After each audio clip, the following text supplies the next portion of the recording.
Hey you guys, I'm here with a share that I actually found in my stash and I forgot about. And I've mentioned it in another video, but I never really concentrated much on it. But I think it's worth a look at for you guys. Like, this is something that you might want to know about. This isn't affiliated at all. I know that they do have a store. Like, they just did a US launch and I did do some work with them to do that, but I don't have an affiliated link, so they're not like paying me to say this. I just think this is something of value for you. Okay, but before I get started, if you haven't taken time to give my video a subscription, I certainly hope that you do subscribe. Make sure that you hit that little bell so you can get notified whenever I have a new video coming out. If you enjoy this video, please make sure you like it and share it. Also, feel free to pin it on Pinterest. I would be so grateful. And also, if you have any questions or comments, please leave them down below. I really do love interacting with you guys, and I do really try to get back to you when I have the answer. And if I don't have the answer, I will tell you that I don't have the answer and will direct you into the right person or place. All right, this is a mixed media paste and it's super cool. I'm going to show you 3 ways that you can use it. It says 2, but I have 3. It can be used as a gesso or as a modeling paste. So to use it as a gesso, all you're going to do is you're just going to open it up, take out a little bit. It's super thick like this, okay? You're going to water it down. You're just going to take it and just water it down, all right? So that's all I did was I just added some water, probably a little bit too much water there. That's okay. I'll just throw some more in it, okay? And then you're going to just take your paper once you get it down to your liking.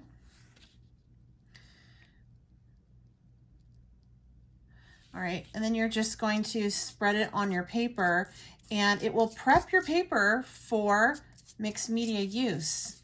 All right, so I'm just going to prep this whole paper. Set it aside to dry. You can use a soft brush to do this or a palette knife. Even one of those sponge foams would work. I like to use a palette knife because I appreciate the variation of texture that this creates. So next up, I'm going to show you how you can use it as a modeling paste. So let me just take this out of the way, set it on up over here to dry, and then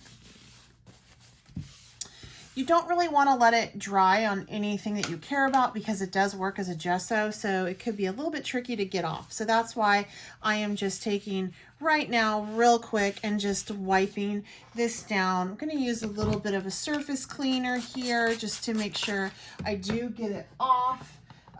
It doesn't take much really.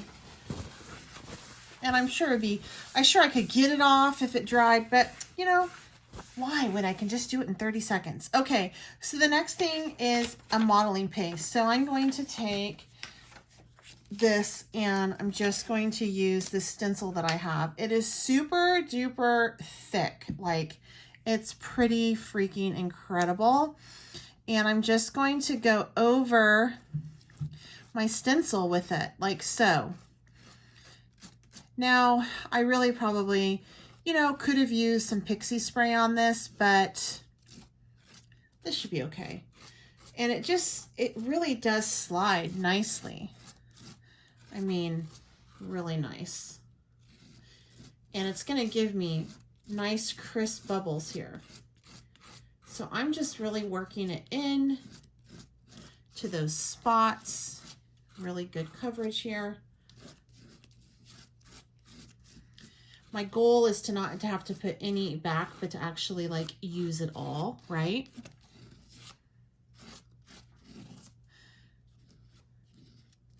And I think I've been successful at that. Look at that. All right. So let's just take this up so you can see all the fun texture on it. Look at that. Isn't that gorgeous? I mean, it really, really, it's probably my favorite texture paste I've used.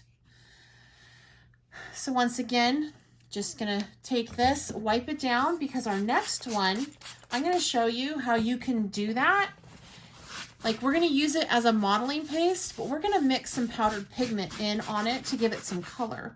So we're going to kill two birds with one stone.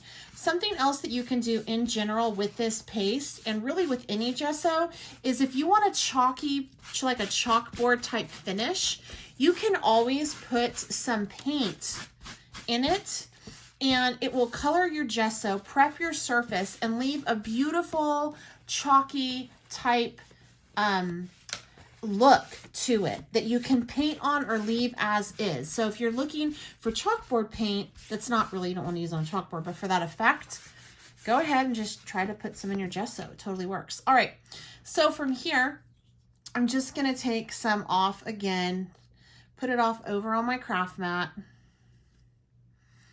And then I'm going to take just some powdered pigment. Any powdered pigment will do. The stuff from Tonic, the stuff from Color Burst, whatever you have will work. So I'm just going to mix that on in to my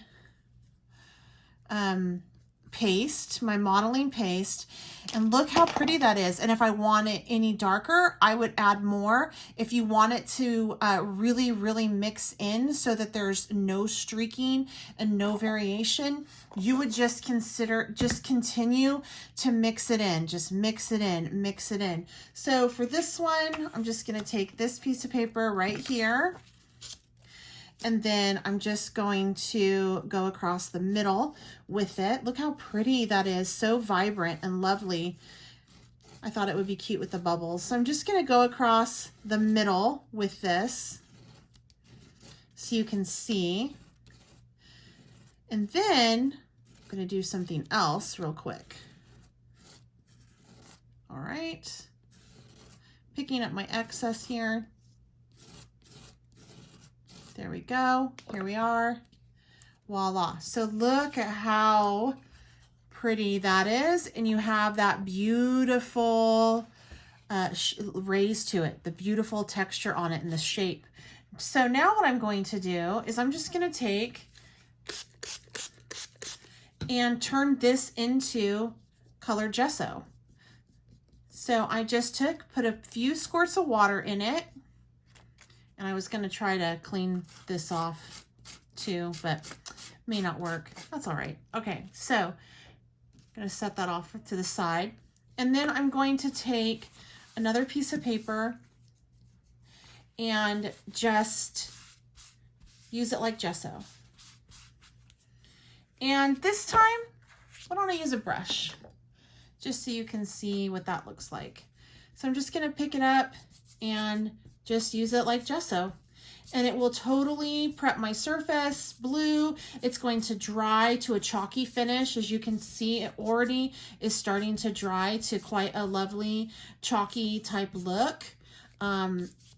So anyway, mixed media paste by Little Birdie. Not sure if you can really find them in any scrapbooking store or craft store. I think you are going to have to probably go over to their site, but they did launch in the USA, and you'll be able, I'm sure, to find them. So I just want to share this. I thought it was really cool. I thought that you would think it was really cool. And yeah, because there's lots of things you can do with this modeling paste. And like I said, again, it's pretty stinking awesome stuff. Really cool. All right, you guys, I certainly hope that you enjoyed this video. I'm just like, oh, there's some on the back of that. And until next time, happy crafting. I'm Betsy Golden.